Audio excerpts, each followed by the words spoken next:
خب سلام و عرض ارادت خدمت شما کسانی که از کانال یوتیوب دارین ویدیو آموزشی منو تماشا می‌کنین. این اولین ویدیو آموزشی منه در رابطه با اینکه خیلی‌ها با پایتون میان ربات میزنن و خب پایتون آنچنانی نمیتونه مانور خوبی نشون بده. یعنی اگه شما بهترین ربات رو دارین میزنین، اول من بیام راجع به کتابخونه توضیح بدم.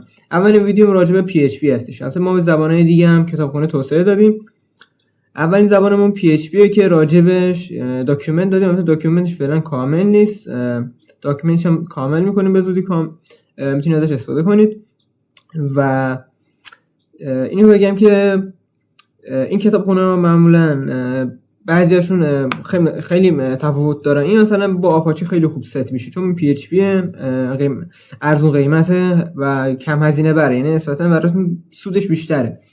مشکل پایتون این بود که ما چرا دوره پایتون قرار نمیدیم؟ چون منابع آموزشی زیاد داره، کتابخونه تا دلت بخواد داره، یعنی برای رویکا هر نوع کتابخونه‌ای داره. یکی مشکل داره، یکی اینو اضافه داره، یکی اینو کم داره، اصلا هر کدوم چرندیاتی دارن. خب بعد من مشکلی تو پایتون داشتم موقع وقتی روی هاست رام می‌کردم. چرا من میگم PHP دیفالت قرار میدم؟ چون روی هاست وقتی من قرار میدادم وب هوکش برای من اونچنانی جوابگو نبود. یعنی کلا اصلا پایتون کتابخونه‌اش اینجوری بودن. مثلا روبکا حالا اون با PHP آپدیت رو دریافت میکرد. خب اومدم گفتم چیکار کنم با PHP ربات بزنم. خب اینا که نمیان کتابخونه PHP رو بدن بیرون. بوده مثلا چند تا دیگه هم هست PHP بعد، ولی فعلا اینو دیفالت ترجیح میدم. حالا چجوری باش کار میکنیم؟ ببینید خیلی ساده است. شما حالا لینکش رو تو دیسکریپشن قرار دادم. حالا لینک همین که اینه لینک همین گیته برای صفحه کتابخونه است. من داخل دیسکریپشن قرار دادم، یکی اینجا میتونیم بیایم ببینید. خب چیکار میکنیم؟ یه ترمینال باز میکنیم و اول اینو بهتون بگم که شما باید گیت رو نصب کنید. اگه روی ترموکس هستین کافی اینو بزنید، این دستور رو مثلا گیت رو میزنید و نصبش میکنید. خب خیلی ساده. اگر روی لینوکسید که مثلا برای مثال آرچ این شکلیه، سودو پکمن یه اس بزرگ و مثلا گیت این شکلی نصب میشه. بعد برای سری دبیان و این چیزا هم اینطوریه. خب ولی برای ویندوز اینجوری نیست. برای ویندوز باید بیاین بریم مثلا سرچ کنیم که خب گیت رو که میزنیم اینجا میاره. خب مثلا ما گیت رو میزنیم که نصب بکنیم. توی چی هم اومده برای لینوکس اینا هم اومده، ولی ویندوز اینجوریه. ولی فایل نصبی داره که نصبش میکنیم. خیلی هم ساده است. نصب کردین میایم اینجا یه ترمینال باز میکنیم. من ترمینال باز کرده بودم. تایپ میکنیم گیت کلون. البته فکر کنم گیتی که من نصب کردم اینجا باشه. اگه اینجا فکر نکنم باشه. خب من نصب گیت کلون، حالا اون همونی که لینکشو کپی کردم برای گیت بود اینجا وارد میکنم. خب شروع میکنه به کلون کردن. وقتی کلون میکنه فایل کتابخونه فکر میکنم اینجا بیاد. خب اینجا اومد. همین فایل کتابخونه است. این قسمت اکسامپل سورس کد قرار داده، مثلا گروپ منیجر، مثلا مدیریت گروه. مثلا یه نمونه سورسش که برای مثال این سورس برای مثال ارسال لینک و این داستانا توی گروه ممنوعه و برای این کارا به حساب میاد. خب از اینا بگذاریم، بعدا آموزش اینا رو میدیم. ما آموزش کار کردن باهاشو میدیم. خب الان برای اینکه چیز کنیم نیاز به کامپوز داریم. خب این یک کتابخونه است دیگه. کتابخونه نصب کردن یک کامپوز داره. شما این وبسایت رو من توی دیسکریپشن لینکشو قرار دادم. میایم وارد این وبسایت بشیم. البته برای ترموکس و لینوکس و این داستانا فرق میکنه. شما کافیه احتمالاً اگر چی باشه من داخل دیسکریپشن قرار میدم چجوری نصب میشه. البته شاید اینطوری باشه. پکیج اینستال کامپوزر کنم باشه. البته من الان یه تستی میکنم، اگر درست باشه من الان روی ترموکس خودم اجراش میکنم. پکیج اینستال کامپوزر. خب آره فکر میکنم اینطوری باشه. اگر بیاره یاری کنه میرورهاش. خب تا این دانلود کنه بگذاریم. خب حالا ما نصب میکنیم کامپوز از طریق کجا؟ این قسمت نوشته download and run compose setup.exe. خب ما همینو روش میزنیم، یه لینکه خب روش میزنیم، دانلود که میشه فایلش میاد. خب فایل نصبش هم کاری نداره، فایل نصبش رو میزنیم، بعد صبر کنیم. بله فکر میکنم توی ترموکس هم شکلی نصب میشه، توی آرچ و این داستانا اینطوری میتونید نصبش کنید. یه مقدار تو اینترنت سرچی بکنید خیلی راحت میشه انجامش داد. ما کامپوز این شکلی نصب میکنیم، نکست رو میزنیم. حالا فایلای توی زمپ، یعنی اگه زمپ رو نصب نداریم میتونید زمپ نصب کنیم. کجا میریم؟ دوم رو میزنیم. برای ویندوز بعد اینجوری بشه، چون درس‌هاش رو ویندوز، من چون بیشترتون با ویندوز کار میکنیم بخاطر همین آوردم. رو از سایت صاف نبوده‌اش میتونید دانلودش کنید. اینجا ورژن‌های مختلف داره، میتونید دانلودش کنید. خب میتونید دانلود نصبش هم کاری نداره، تو یه درایو میدیم و خودکار شناسایی میکنه. برای مثال الان اینکه زمپه خودکار شناسایی کردیم، من تو درایو این گذاشتم. حالا اینستال رو میزنیم و اینستال میکنه. خب نکست رو میزنم، اینستال رو میزنم و کار به پایان میرسه. بعد کار دیگه که نیاز نداره. حالا ما اینو نصب کردیم، حالا من اولین بارم نصب کردم، قبلا چجوری نصب کرده بودم. خب کافیه بریم توی گیت هاب. حالا من راجعش یه کدی قرار داده بودم. این کده، ما اینو کپی میکنیم، میایم توی ترمینال ببینم این کارش تموم شد، فینیش میکنیم. بعد میایم توی ترمینال که همونطور گیت کلون کردیم پیستش میکنیم. واسه فکر میکنم اینو بعد کپی کنیم و خب درسته این اینجاست. اینو میزنیم، شروع میکنه به کامپوز کردن. چون دیو مین قرار دادم، چون مشکل داره، من دیو مین قرار دادم که شما راحت‌تر بتونید نصبش کنید. خب شروع میکنه به نصب کردن کتابخونه. خب بعد صبر کنیم، کتابخونه به این صورت نصب میشه. توی ترموکس و کالی و هر سیستم عاملی داره این شکلیه، ولی من سیستم عامل مک و اینا رو نمیدونم. مثلا کمتر کسی هست با مک کار کنه، اونی هم که با مک کار میکنه مثلا سیستم عامل راحتی فکر میکنم نصب شده باشه. خب اینجا یه فایل ونتور اینجا شد. فایل ونتور یه پوشی اوتلود داره و کتابخونه این داستانه. خب ما چیکار، ما به چی نیاز داریم؟ ما به یه دونه هاست نیاز داریم. خب ارزون ترین هاست یه هاستی به نام پارس VDS. خب من میام توی هاست پارس VDS ببینم چند درصد شارژ داریم، 28%. خب میام اینجا، من ازش خیلی وقت استفاده کردم. شما نیاز به یه دامنه داریم و یه هاست. خب اگه بالای 18 سال هستین یه آی آر بخرید، دامنه آی آر خیلی ارزون قیمته، یا به اسم یه بزرگتر ثبت نام کنید. و اگر نمیتونید میتونید برید یه دامنه مثل دات تاپ بخرید که ارزون قیمته. خب دامنه مثل دات کام اینا میلیونیه، خیلی گرونه. حالا ما روی هاست میزنیم، فکر میکنم روی هاست میزنیم، مثلا هاست اختصاصی سی پنل. خب میایم اینجا پلن های مختلف، هاست اختصاصی ما اقتصادی میزنیم، برای یادگیری میخوایم دیگه. ریجنش هم ایران انتخاب میکنین. اگه برای کار مثلا داستانه دیگه اگه میخواین میتونید ریجن دیگه استفاده کنید، ولی ریجن ایران بهتره. چرا میگم؟ چون دیتا سنترش داخل ایرانه و نزدیک به دیتا سنتر روبیکا هستش. ما ماهانه 79 تومن خرید رو میزنیم. حالا من یه دونه خریدم برای مثال، البته ناحیه کاربری از اینجا باید وارد بشم. ناحیه کاربریش خیلی کار سختی نداره و ثبت نامش خیلی راحته و پشتیبانی داره، میتونی ازشون کمک بگیری. و این یه تبلیغ نیست، یه پیشنهاد خیلی خوبه، یعنی بهترین هاستی که من تو عمرم خریدم. خب وارد وبسایت هم میشم،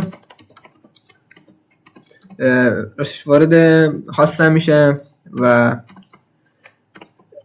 اینا رو هم وارد میکنم و لاگین میکنم. خب بعد لاگین کردن هاستی که خریدیم، برای مثلا من یه هاست خریدم اینجا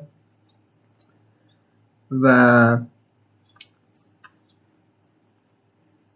راستش من نمیخوام زیاد این دوره مقدار طولانی بشه. بعد وارد فایل منیجر، اینو یادتون باشه این فایل منیجر سی پنل هم به کنترل تماش دسترسی داره، چون این میانبر سریعه. من اینجا وارد میشم توی فایل منیجر، ما الان کارم با فایل منیجر. خب دامنه هم که می‌خری باهاش ست میشه. اگه دامنه رو داخل خود پارس VDS بخرین که راحت‌تر میتونید ست کنید. ما وارد این میشیم، اکشن میکنه به این. خب ما با این کاری نداریم، کامپوز و گیت هم کاری نداریم، با این هم کاری نداریم. خب میام اینجا یه فایلی شبیه فایل اکسپلورر براتون بالا میاد به نام پابلیک HTML. خب پابلیک HTML رو که میزنید تمام فایل براتون میاد. خب مثلا نمونه سورس کد اینا ما اینجا قرار دادیم. خب چیکار میکنیم؟ حالا اونی که کامپوز کردیم، خب کامپوز کردیم، اگر حاستون ترمینال داره که هیچی، اگه ترمینال نداره میتونیم مثلا از داخل خود سیستم کامپوز کنیم اینجا وارد کنیم. ما این شکلی خب کامپوز کردیم، وارد کردیم. این پوشه رو در واقع کامپوز ورود میزنیم. بعد فایلش رو زیپ کنید، اینو یادتون باشه. ما فایل اینو زیپ میکنیم، خب با از وینرر استفاده میکنیم، اد تو آرشیو رو میزنیم و فرمتش رار ما زیپ میکنیم. خب اوکی رو میزنیم و تبدیل میشه به زیپ. فکر میکنم فایل زیپش کجا بود؟ فکر میکنم آرشیو ما رفت. درست اینجا آمد.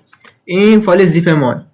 میایم توی مورگس سلکت فایل رو میزنیم توی دسکتاپ جایی که ذخیره کردیم. کارش راه داره. شما داخل گوشی با ترموکس اینجوری میتونید آپلود کنین روی این. کار خیلی خاصی انجام نمیخواد بدی، یعنی تقریبا مثل این. اگر مشکل داشتین با ترموکس جداگانه من آموزشش رو قرار بدم، چون ترموکس فکر میکنم بعد آموزش رو جداگانه انجام بدم، چون نیاز داره که متریال فایل استفاده کنی.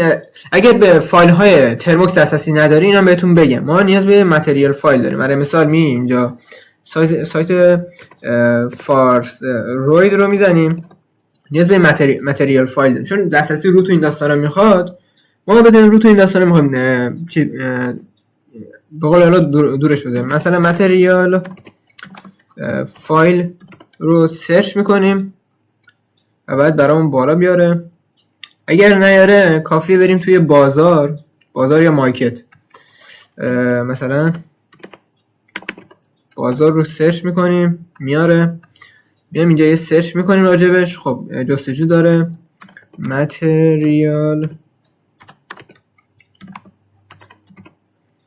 متریال فایل رو فکر میکنم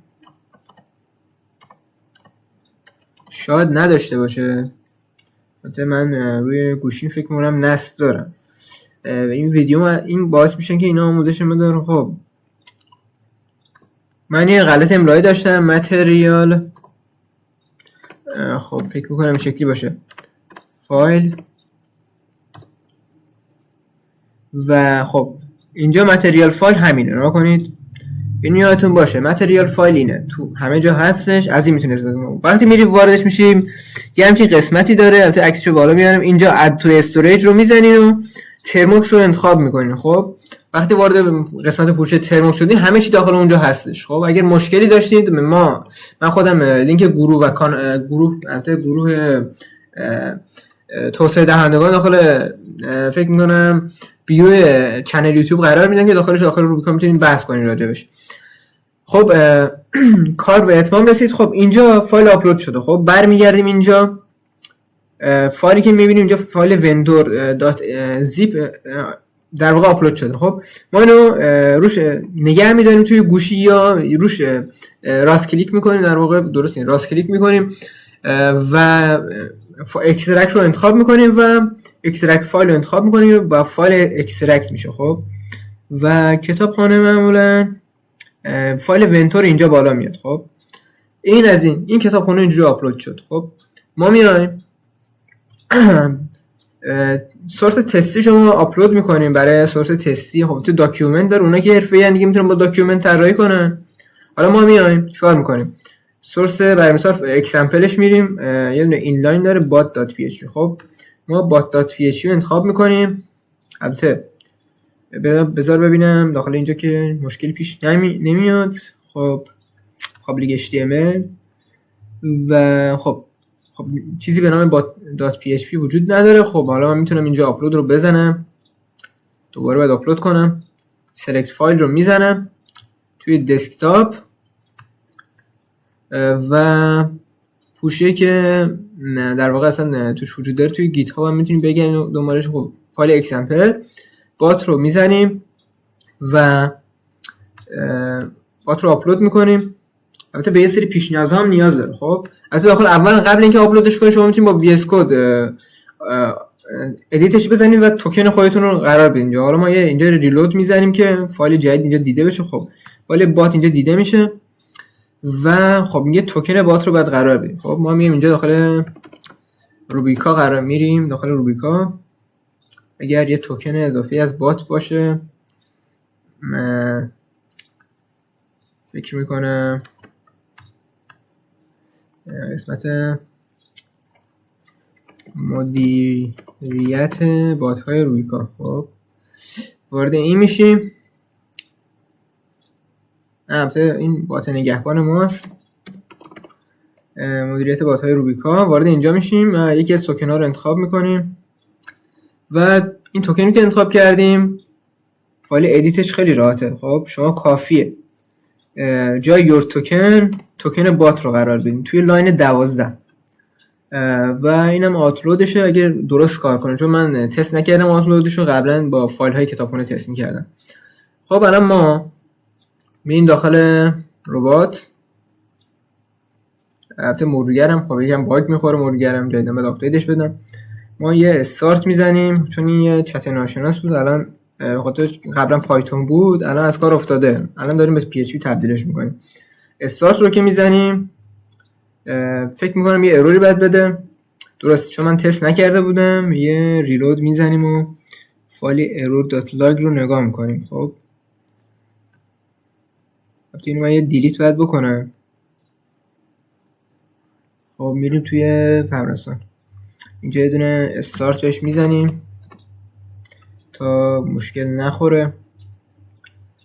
خب میریم توی این یه ریلود میزنیم فایل error.log، برای من چون error.log هم خیلی بزرگه روش کار نکردم. اینو یادم بشه. من اینو ست وب‌هوک نکردم. دوستان عزیز ببینید ما نیاز به ست وب‌هوک داریم. خب خریت من همین بود. ما میام اینجا بریم توی صفحه گیت هاب من. خب صفحه گیت های من یه دونه این توی پروفایلمون فکر کنم یه قسمت ست وب‌هوک داشته باشیم. خب میام اینجا روبیکا وب‌هوک، من لینک اینم توی دیسکریپشن قرار دادم. خب یه در واقعیت یه اسکریپتیه با زبان‌های مختلف. خب من زبان پایتونش رو ترجیح میدم. خب البته اینم میتونید گیت کلون کنیم، ساده ترینش همینه، با زبان‌های مختلف سی پلاس پلاس، پایتون و خیلی فایل های دیگه برای تست کردن آوردم که روش گذاشتم شما بتونید وب‌هوک کنید. میام اینجا اینم گیت کلون میکنیم، خیلی ساده گیت کلونش که میکنیم فایلش اینجا برامون میاد. خب شما هر مشکلی که داشتیم بگین تو کامنت ها، چون یه مقدار آموزش پیچیده است و من سعی میکنم سادهش کنم براتون. خب این فایل های وب‌هوکه، ما این فایل وب‌هوک رو باید ادیتش کنیم. میام کجا دامنمون رو وارد میکنه. خب yourdomain.bot.php. خب من اینو پاکش میکنم، جاش دامنه خودم وارد میکنم. خب اینم از این. خب اینم بات، اینم اسم فایل است. خب اینی که میبینید دارم روش کار میکنم. خب اینم your bot token here رو، خب توکن بات خودمون رو وارد میکنیم، اینم توکن و ذخیرهش میکنیم. خب برمیگردیم توی اون فایلا. اینا رو من از پاک کنم که مقدار مصرف رممون بیاد پایین. بعد دوباره ترمینال رو باز میکنیم و اینا رو باید ببندم. خب دوباره از نو باید باز کنم. خب ما اینجا البته قبل اینکه کار کنید شما ست وب‌هوک کنید اسم فایل رو تغییری میدیم توش. من اشتباهاً چون قبل اینکه ست وب‌هوک کنید بعد اسم فایل رو تغییر بدیم، چون این مقدار وب‌هوک روبیکا مشکل داره. اینجا نباید روش بزنیم، باید بزنیم رینیم فکر کنم اینجاست. خب ما دونه بات 1 میزنیم، اسمش رو دوباره تغییر بدیم به بات. خب برمیگردیم اینجا توی ترمینال. خب میزنیم، اگه پایتون نصب کنیم پایتون رو نصبش کنیم. خب برای تست با پایتون انجام بدیم. پایتون 3 webhook.py. خب ببینم پایتون رو فکر نکنم نصب داشته بشه، ببینم پایتون webhook.py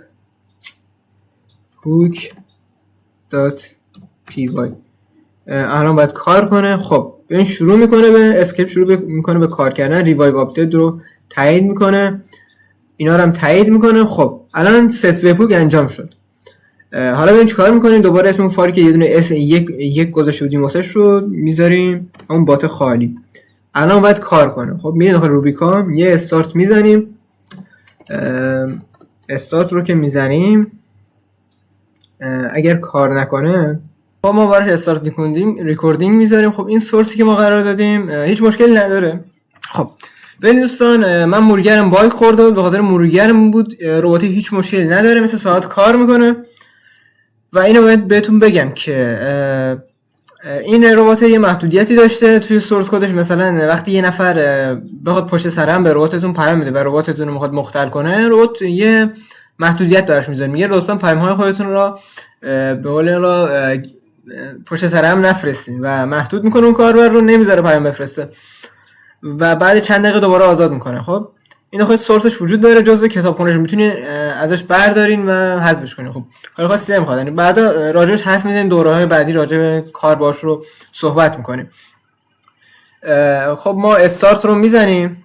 حالا استارت رو که میزنیم ربات بهمون جواب میده. خب یه دونه راهنما میزنیم، این راهنما ربات است. خب بازگشت هم که داره. خب یه دونه سلام بهش میدیم.